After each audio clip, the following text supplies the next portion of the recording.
Hello everyone, good morning. তো আজকের ব্লগটা কিন্তু একটু স্পেশাল হতে চলেছে। কেন বলো তো? কারণ আজকে হচ্ছে আমার বাপের বাড়ির তরফ থেকে আমার 9 মান্থ শ্রাদ্ধের অনুষ্ঠানটা আজকে। তো এই দেখো, সকাল সকাল আমি ঘুম থেকে উঠে পড়েছি। আর ঘুম থেকে উঠে আমার প্রথম কাজ যেটা থাকে সেটা হচ্ছে ঠাকুর প্রণাম করা। আর এখন জানো তো, আমার ঘুমাতে খুব কষ্ট হয়। ডক্টর আমাকে বলেছে যে লেফট সাইড কিংবা রাইট সাইড হয়ে ঘুমাতে। আর আমি সবসময়ই না তোমার সোজা কিংবা উল্টো হয়ে শুতে খুব ভালোবাসি। আর তার সাথে সাথে না আমার এখন কোমরে আর পায়ে এত ব্যথা হয় রাত্রিবেলা, যে কখনো কখনো তো মাঝরাত্রিবেলা উঠে আমাকে বসেই থাকতে হয়। তো চলো আজকে অসুবিধার দিকগুলো বাদ দিই। তো সকাল সকাল আমি ঘুম থেকে উঠে দেখেছি এখানে রান্নার সবাই চলে এসছে, বাজার থেকেও মাছ টাছ সব কিছু চলে এসছে। তো সব কিছুর আয়োজন হয়ে গিয়েছে এখানে ঘরে, কারণ ঘরেও তো আমার জন্য কিছু রান্না হবে। তো সেটার জন্য এখানে মা বৌদি সবাই সেটারই আয়োজন করছে।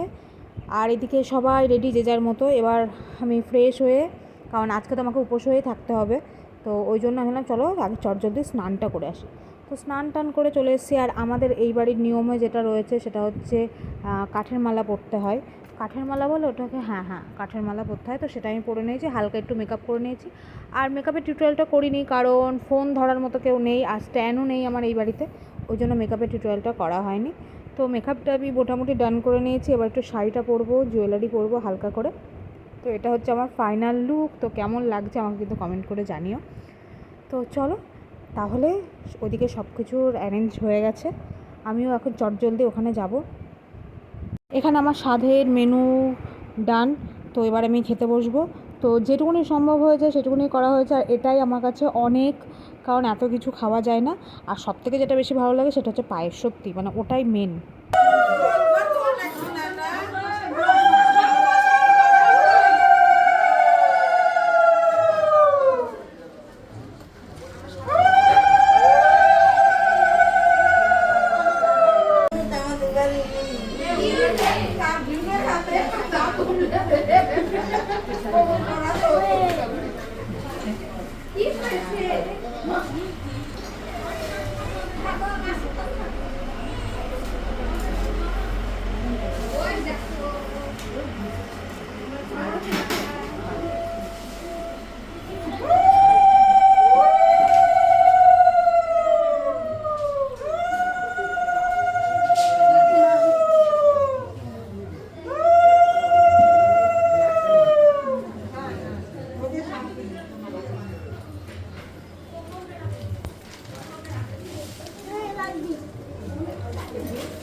আমার 9 মাসের স্বাদের যে মেনুটা ছিল সেটাই তোমাদের সাথে ছোট্ট করে শেয়ার করি।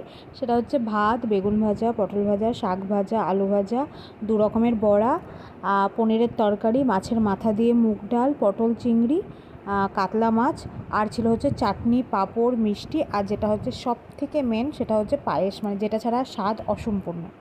তো এটাই ছিল। তো সারাদিন উপোস থাকার পরে সবাই আশীর্বাদ করে পায়েস খাইয়ে দিয়েছে। আর পায়েসটা খাওয়ার পরে না মুখটা পুরো মানে সেই মানে মিষ্টি মিষ্টি হয়ে গেছে। তো ভাত সেরকম খেতেই পারিনি। তো আমি আমার খাবারটাকে এনজয় করি আর তোমরা আমার ব্লগটাকে এনজয় করো। তো চলো আমি খাবার খেয়ে নিই। এইটুকুনি খেয়েছিলাম, বাদ বাকিটা ঢাকা দিয়ে রেখেছিলাম, ওটা আবার রাত্রিবেলা খেয়েছিলাম। তখন তো তোমাদের ঘরের মধ্যে থেকে আমার লুকটা আমি একদম দেখাতে পারিনি। তো ছাদে এসে দেখো, এটা ছিল কিন্তু আমার মেকআপ। তো মেকআপটা কেমন হয়েছে কিন্তু কমেন্ট করে জানিও। আর মেকআপটা কিন্তু এত গরমের মধ্যেও সারাটা দিন স্টে করেছে, মানে তো মনের মধ্যে এতটা ফুর্তি জাগে না যখন নিজের জন্য কোনো স্পেশাল কোনো কিছু হয়, তখন আর কিন্তু শরীরে ক্লান্তি ভাব থাকে না। কারণ অন্য দিন যেমন ল্যাদ খাই, আজকে জানি না কেন আমার মধ্যে হঠাৎ করে এত এনার্জি চলে এসছে। এই কারণে আজকাল ল্যাদ খেতে একদম ইচ্ছা করেনি, সেজে গুজে ফুলন দেবী হয়ে ছাদে চলে এসেছি কিছু ভিডিও ক্লিপ নেওয়ার জন্য।